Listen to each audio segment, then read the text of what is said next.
everyone, and thank you for joining us at our very first installment of Brandon Knows Bourbon. I'm Brandon, and I'll be taking you through how to make an old-fashioned today. But wait, Brandon, I know I just met you, but I already know how to make an old-fashioned.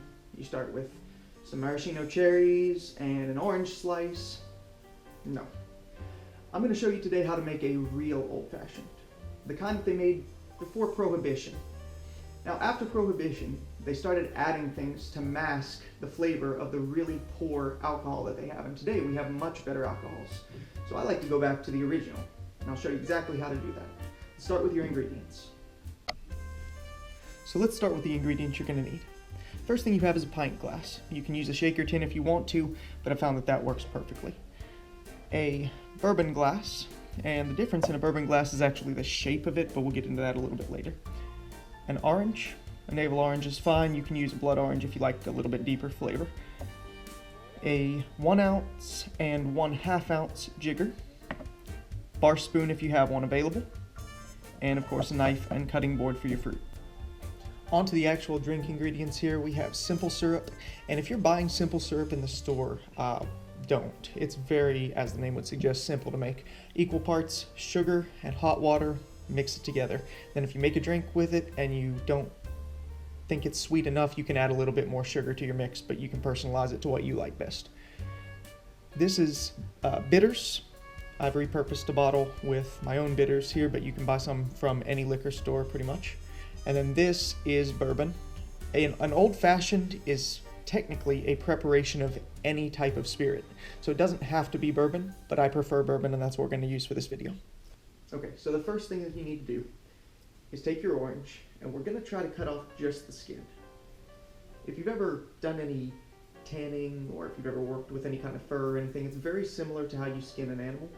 All you want to do is cut in just barely. You don't want to go all the way through into the meat of the fruit because it'd be harder for you to judge where you need to stop.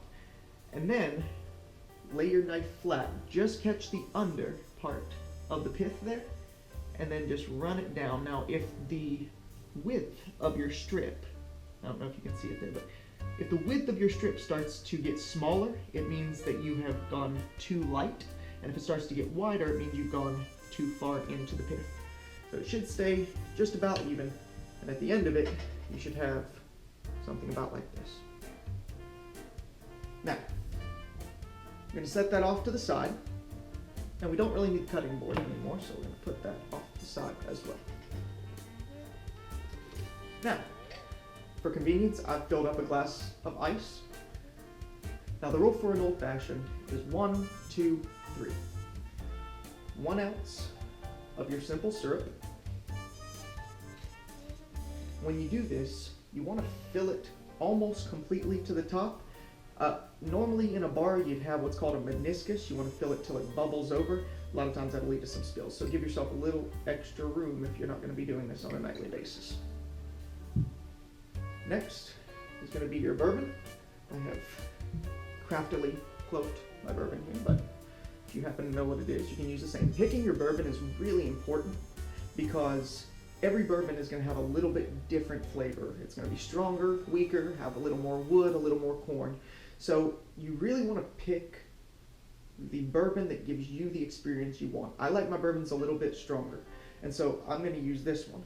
But if you want to use something that has a little bit smoother flavor, you'll notice the bourbon less, and you'll notice the herbal ingredients more, or the, bitters.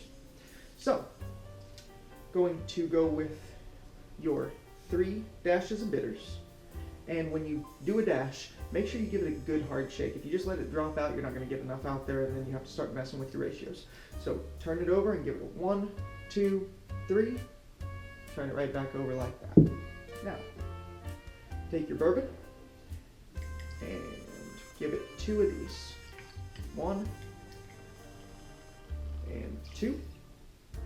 And you take your bar spoon, give it a stir. Now, when you're using a bar spoon, it's not like stirring if you were drinking some tea or something of that nature where you want to go around in a circle.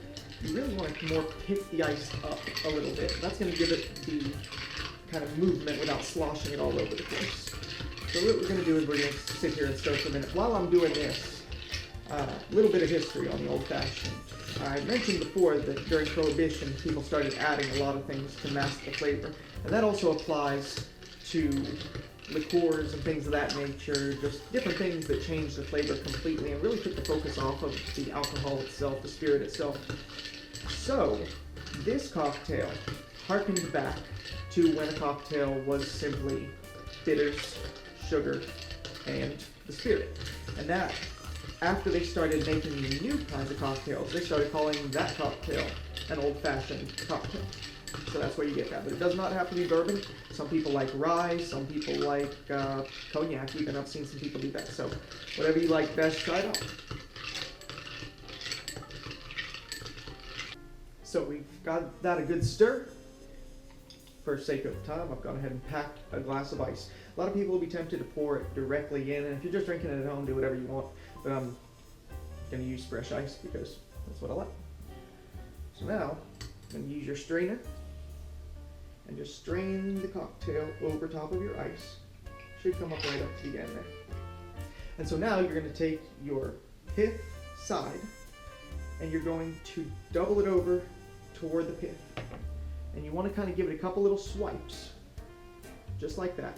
And it should aerate some of the pith and just give it a little extra flavor, that little extra orange note. You want to do that all around the top, and then actually take and rub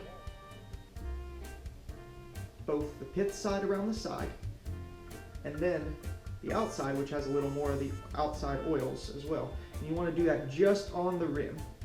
And you don't want to do it all the way around, just on the side you're not going to drink out of. It'll give you a stronger orange flavor when you smell it, and that's going to give you a better overall drink.